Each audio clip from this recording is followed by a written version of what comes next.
Hey there, spiritual maniacs. Thanks for stopping by today.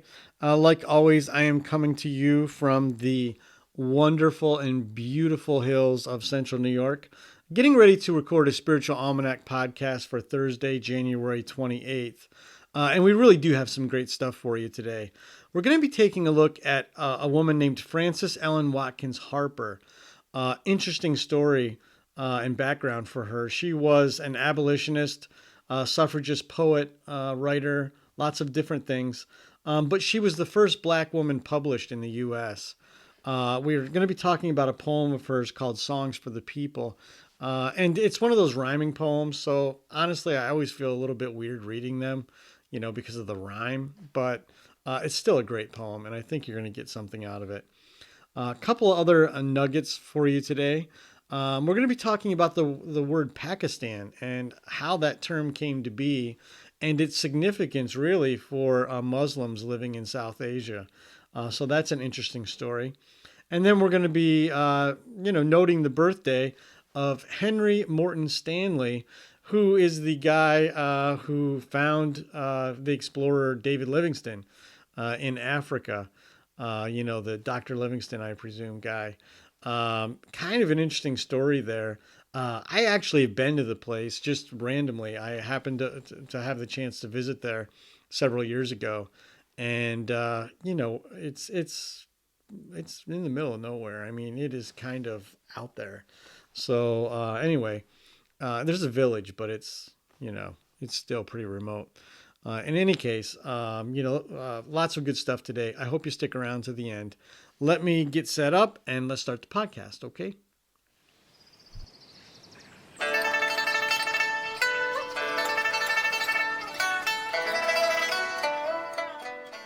Welcome to a spiritual almanac. It's Thursday, January 28th, 2021.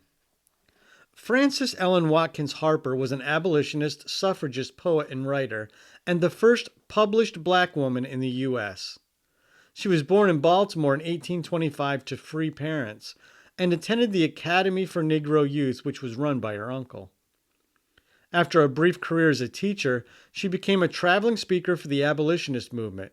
She also helped enslaved people escape to freedom on the Underground Railroad and was a prolific writer for anti slavery newspapers, earning her a reputation as a pioneer of African American journalism. Following the end of slavery, Harper served as an activist for women's rights, civil rights, and universal education.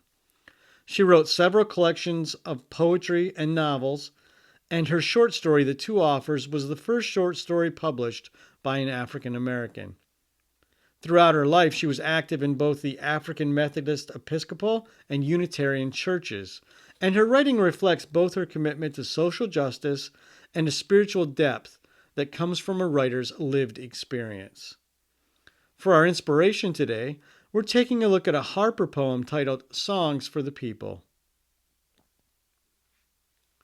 Let me make songs for the people, songs for the old and young, songs to stir like a battle cry wherever they are sung. Not for the clashing of sabers, for carnage, nor for strife, but songs to thrill the hearts of men with more abundant life. Let me make the songs for the weary, amid life's fever and fret, till hearts shall relax their tension and careworn brows forget. Let me sing for little children before their footsteps stray, sweet anthems of love and duty to float o'er life's highway. I would sing for the poor and aged, when shadows dim their sight, of the bright and restful mansions where there shall be no night. Our world so worn and weary needs music, pure and strong, to hush the jangle and discords of sorrow, pain, and wrong. Music to soothe all its sorrow, till war and crime shall cease, and the hearts of men grow tender, girdle the world with peace. More spiritual nuggets for today. On this day in 1933, the word Pakistan is coined, contributing to the push for a separate Muslim homeland in South Asia.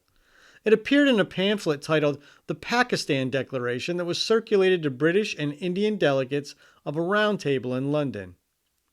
The term's actually an acronym comprised of letters in the names of the 5 northern units of India: Punjab, Afghan Province, Kashmir, Sindh, and Baluchistan. In the pamphlet, its author, Chaudhry Ramat Ali, wrote, "Our religion and culture, our history and tradition, our social code and economic system, our laws of inheritance, succession, and marriage are fundamentally different from those of most peoples living in the rest of India.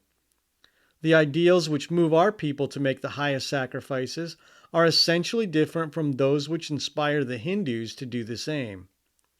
These differences are not confined to broad basic principles, far from it. They extend to the minutest details of our lives." Today is also the birthday of Henry Morton Stanley in 1841. He was a journalist by trade, and in 1871, the New York Herald sent him to Africa to search for the missing explorer and Christian missionary David Livingstone. Stanley eventually located Livingstone in the village of Ujiji, along the shore of Lake Tanganyika in present-day Tanzania. According to the Herald's account, Stanley greeted him with the line, "Dr. Livingstone, I presume?" And Livingstone answered, "Yes, and I feel thankful I'm here to welcome you." In reality, their greeting was probably a lot less dramatic than that, but it made for great reading, and that's the version history records.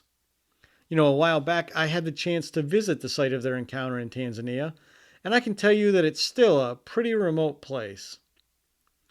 And that's today's Spiritual Almanac.